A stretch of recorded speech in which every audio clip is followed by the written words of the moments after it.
All right. So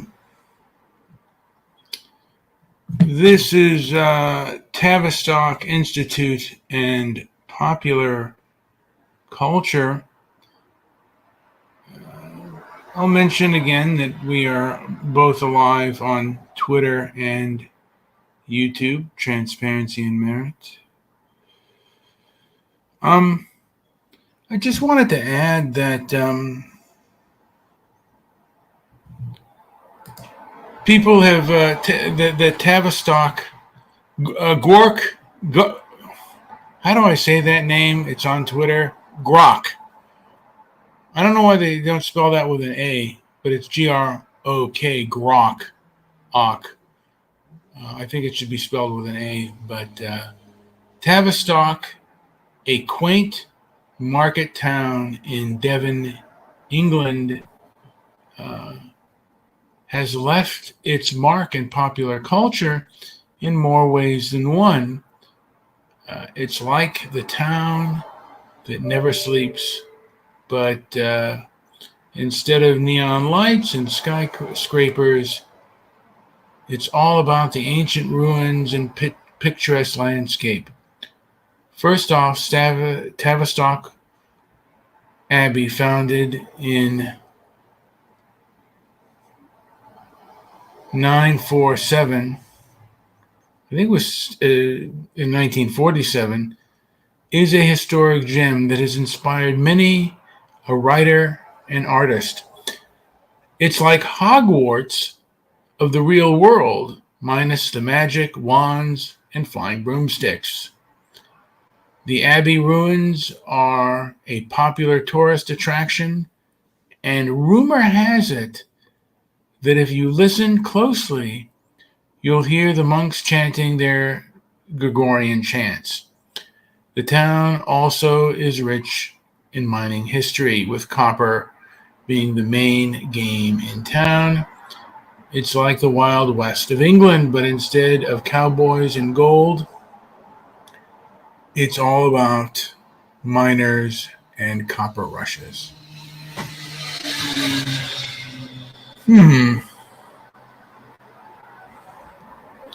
This is, yes. This is kind of talking about the Tavistock Canal built. All right, I'm having a call now. And I'm going to tell Joe that I'm doing the show. Joey, I'm on live. That's excellent. I'm doing the show. I sent you a link in Discord. Can you come along and join me, because I'm bloviating all by myself? Bloviate away. Okay. Will doozy. So Joey will be joining us shortly. And my thing is giving corporate narratives to America. I don't know how much Tavistock has with the cultural capture of many leftists. And propaganda in this digital age is certainly a lot more difficult now than it's ever been, because you can call out, you can't just shape a narrative and not be responded to in this day and age. However, people try to do that. They try to cut. The internet used to be, social media. A lot of these social media companies used to be a counter. Used to be a good counter to mainstream narrative, and that's no longer the case, because I think a lot of these mainstream companies, basically along with their HR departments, took control over these social media companies, and it is no longer the case, with the exception of Twitter, which means we're able to counter narratives. Anyway, I am waiting for Joey to come aboard.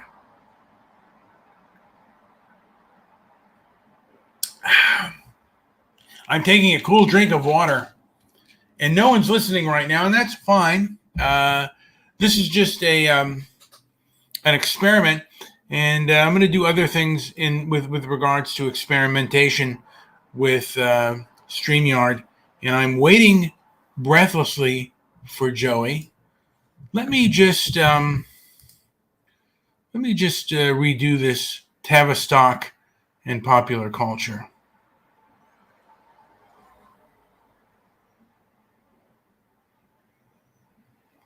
I'm just doing this on Grok. Tavistock and popular culture. That's like asking the secret ingredient in your grandma's famous apple pie. I hate apple pie, by the way. I don't know if Joey likes apple pie, but I'm much more of a fan of pumpkin pie and pecan pie than I am of apple. I actually cannot eat apple pie. Roasted apples will make me gag, literally. You know, the one she only makes on special occasions and guards more fiercely than a dragon with its hoard of gold. The Tavistock Institute, a British organization known for its work in the field of psychoanalysis and social science, and has indeed made its mark in popular culture, though perhaps not as widely recognized as the latest TikTok dance craze.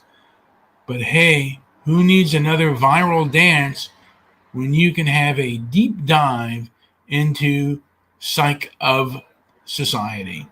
Tavistock's influence can be seen in various areas of popular culture, from literature to music to film. It's like a thread woven in the fabric of our collective consciousness, subtly shaping the way we think and perceive the world around us. Take, for example, the concept of the teenager. The term now is ubiquitous in our lexicon, was popularized in the 1950s. I think the first time the word teenager was even put out there was in 1947. 1947. So I have sent out a link to StreamYard. I don't know how long it's going to take for Joey to show up, but I'm going to text him real quick. I don't know if I can do two things at one time here. Sent a link in Discord. So bear with me. This is all, I'm still learning this this StreamYard stuff, and hopefully I can get to bettering of it.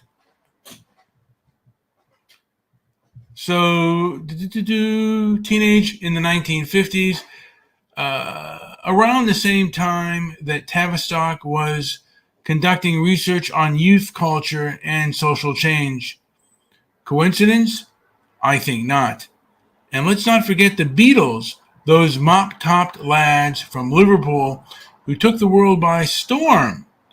Tavistock research on the impact of music and culture on society is said to have influenced the band's rise to fame and Beatlemania that swept the gold globe. Sorry, folks.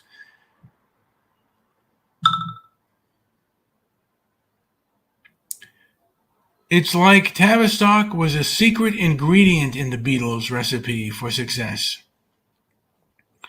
So the next time you're humming along to Hey Jude or pondering the mysteries of the teenage mind, remember that Tavistock might just be the unsung hero behind the scenes, pulling the strings and shaping the world culture in ways we're only beginning to understand. And what are we beginning to understand about the world?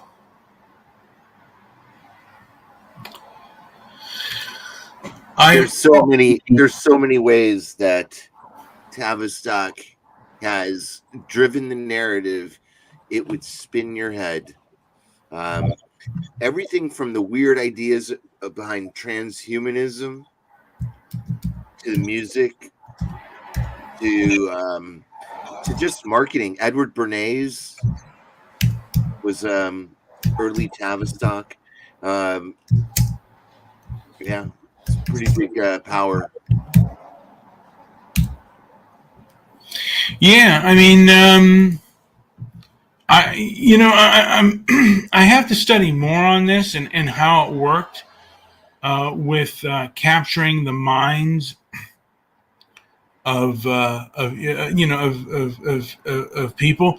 And teenagers are so gullible, and they really became a buying force after the Second World War. And I don't know how much Tavistock put up the myth of the 1950s that it was so much of a better time. I mean, criminal wise, and maybe crime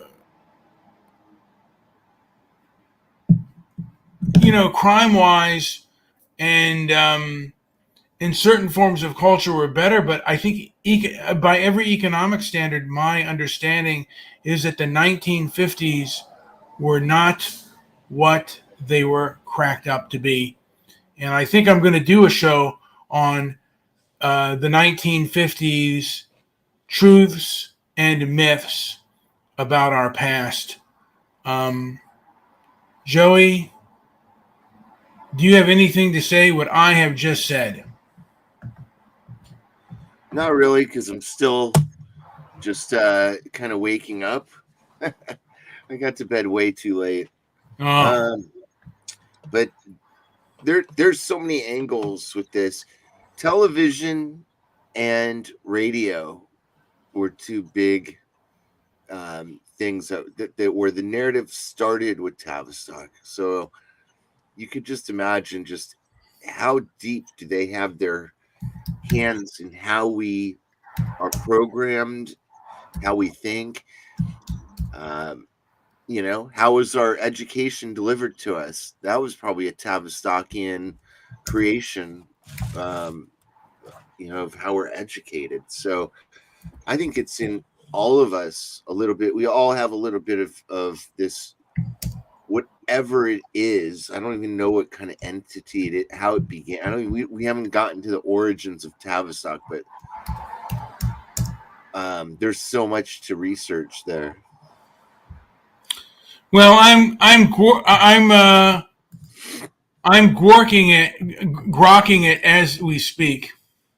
Gork it, grok it, whatever. And what are the 10 things about Tavistock? Okay, Tavistock Institute of Human Relations, founded in 1947, is a British organization renowned for its research in the field of psychoanalysis, organizational behavior, and social sciences.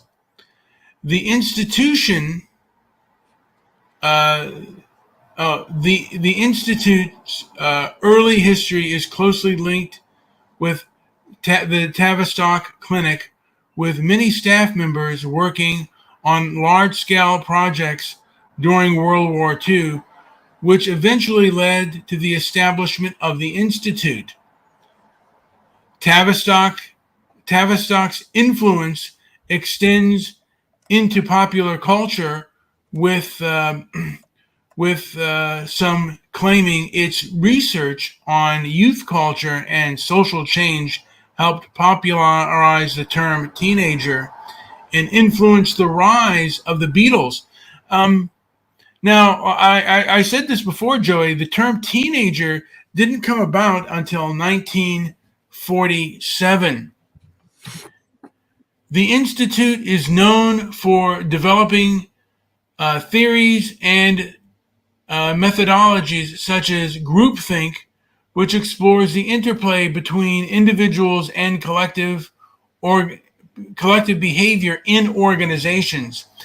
Tavistock's work has been the subject of controversy and conspiracy theories, with some aligning and that it manipulates public opinion and controls global politics. I don't know. In 2011, Tavistock began providing puberty blockers to children as young as 10, despite acknowledging the lack of research on the long-term effects of these drugs in a 2005 report. So Tavistock has been, to a degree, involved in the woke ideology and the trans movement. So the Tavistock Clinic, which was So the Tavistock Clinic, which was founded in 1920, merged with Portman Clinic in 1994 to the Tavistock and Portman NHS Foundation Trust, which provides mental health services. Now that's a whole other issue with mental health services. Joey, do you want to chime in on the mental health services and Tavistock? Are the mental health world? Well, we know in psychology and in psychotherapy, in the 1970s were quite a time, and some of the greatest therapists were elevated to a higher place. I'm of the thinking that almost all the generally accepted ideas in psychology are Tavistockian in nature, and that is kind of crazy when I think about it. Now, Yeah. I don't want to because I don't know if this involves in Tavistock or not. Okay. But I think the next show that Joey and I are going to do is Generation X talks about the myth or the myth of the 1950s, Right. and and what are the truths and what are the lies of the 1950s that was kind of fed to Americans through popular culture. So when I look at the influence on corporate America, it's so deep. Or organizational development. Okay, my bachelor's degree was in organizational systems management, business management. So I'm looking at this and I'm like just so blown away. Some of the influences that Tavistock has had on corporate America includes organizational development, systems thinking, human relations movement, leadership development, change management, consultancy, and training. These are all the areas that I was a specialist in. So it's and I had such a difficult time communicating in that system because I didn't think it was so scripted, but it is. And I never knew that Tavistock was behind a lot of that, and it is. I forget the name of the movie. I think it was Cheaper. Was it Cheaper by the Dozen? Mm-hmm. But it was about the father of a large family, and this was in the 1920s, and he was a time and motion expert. So basically, he was there to do things more quickly.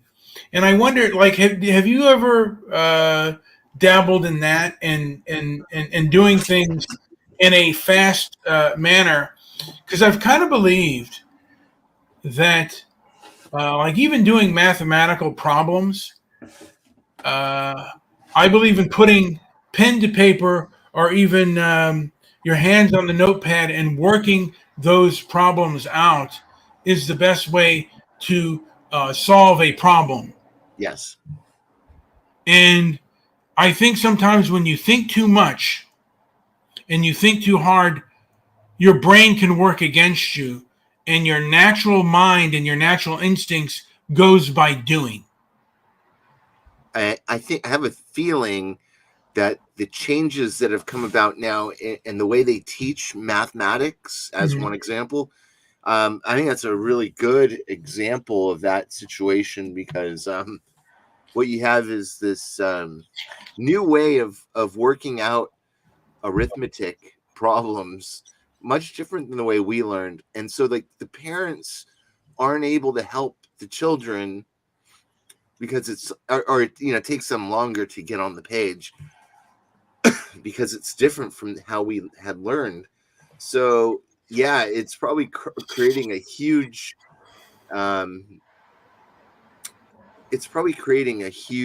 deficit in that ability to do things really quick. I think that was one of our original things. We always had like little time tests, multiplication tables and stuff. Yes. I think they still maybe do that now, but Yeah, I kind of agree with that. I think that the faster you are able at getting those things, you can go on to the next task. And, right. I think, they call people slow for a reason. And you want to be, really and truly, you want to strive to increase your speed at things.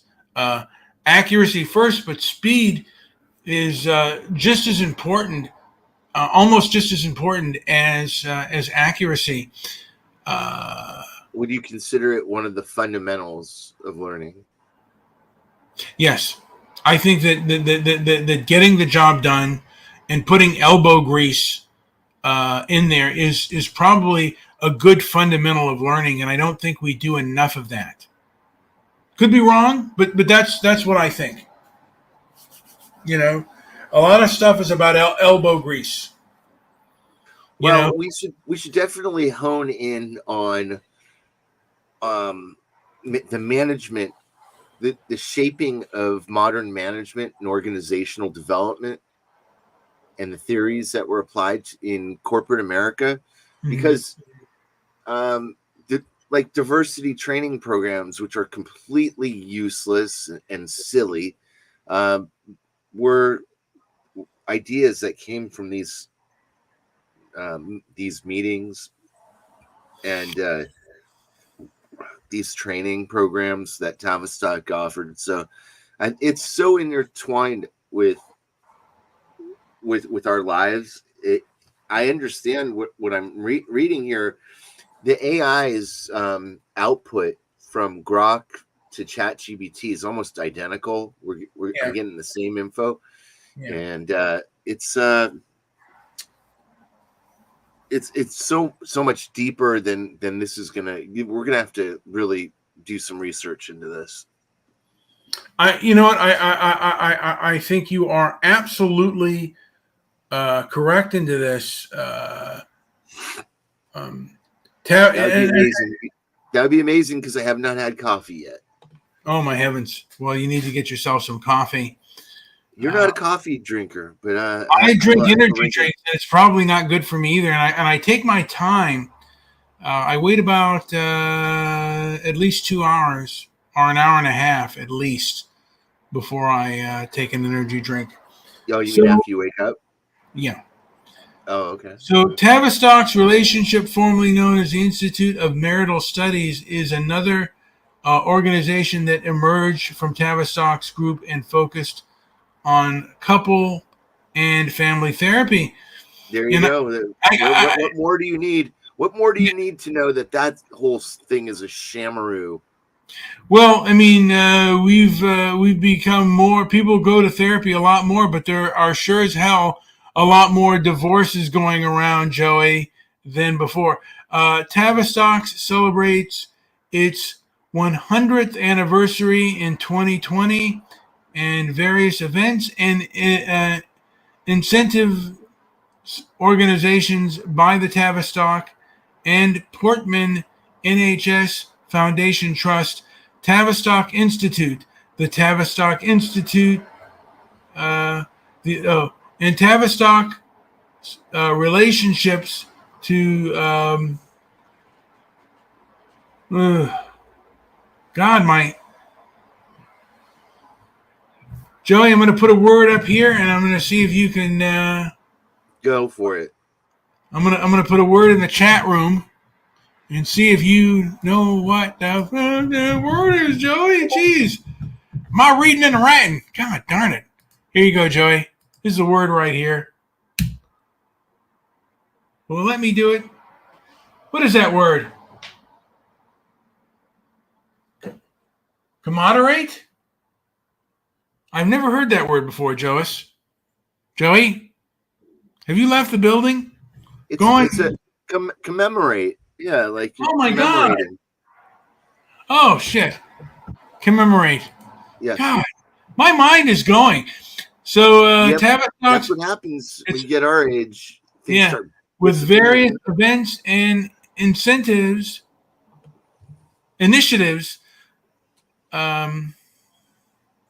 organized by the Tavistock and Portman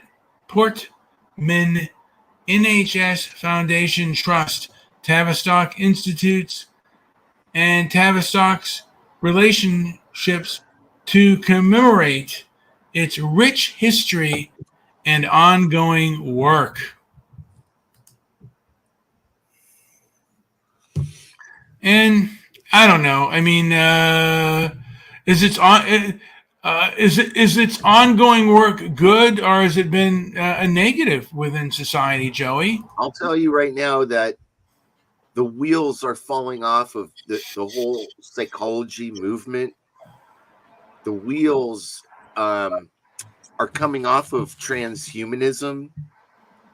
They really overstepped so many. I mean, who knows how deep this goes?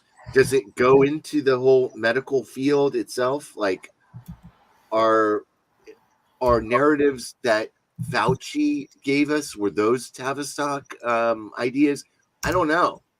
We may never know. I mean, these are probably secrets that are going to be kept for beyond public purview.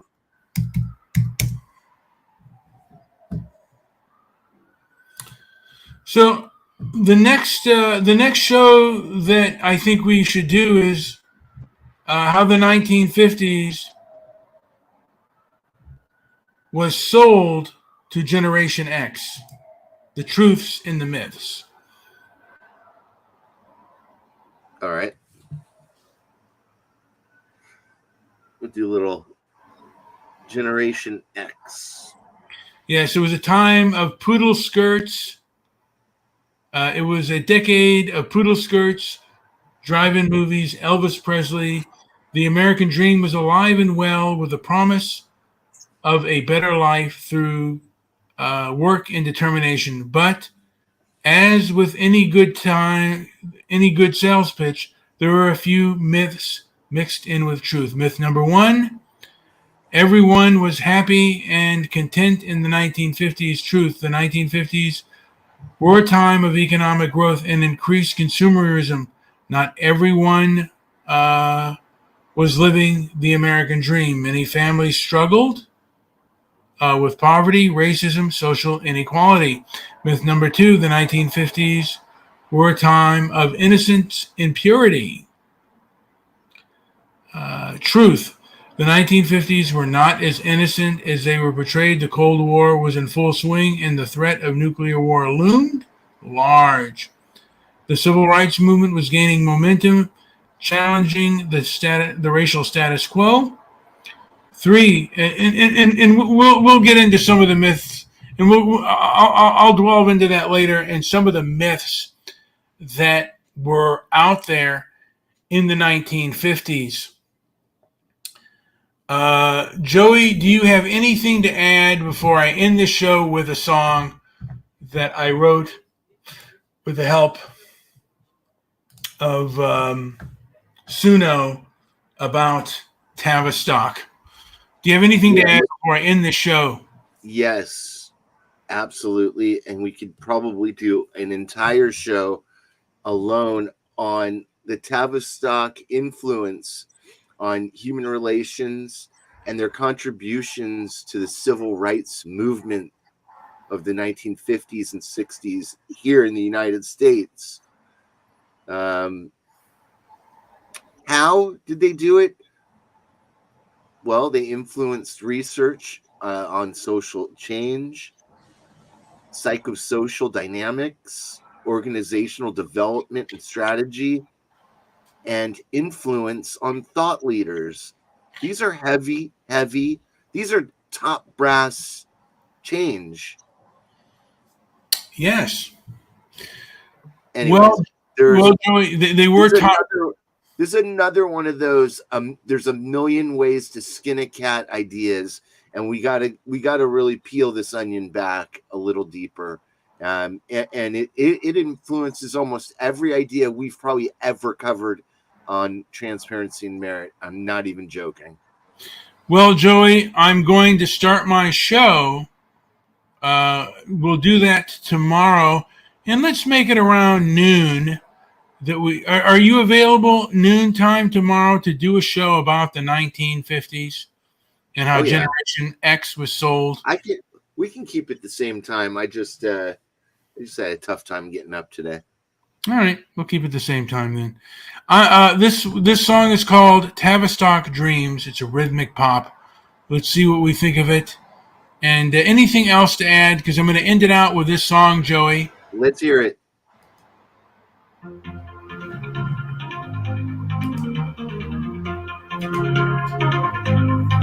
In a room of whispers, the minds engage, building futures from shadows on history's stage. Plans and dreams align in a world unseen. This is Joey and I waiting for Madam X. Crafting stories of tomorrow beyond the machine. This room is so dark and smoky. Where is she?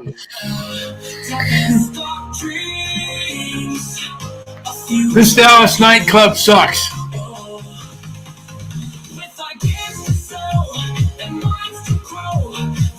The whiskey's flowing. Here we go, baby. Come on, like and subscribe.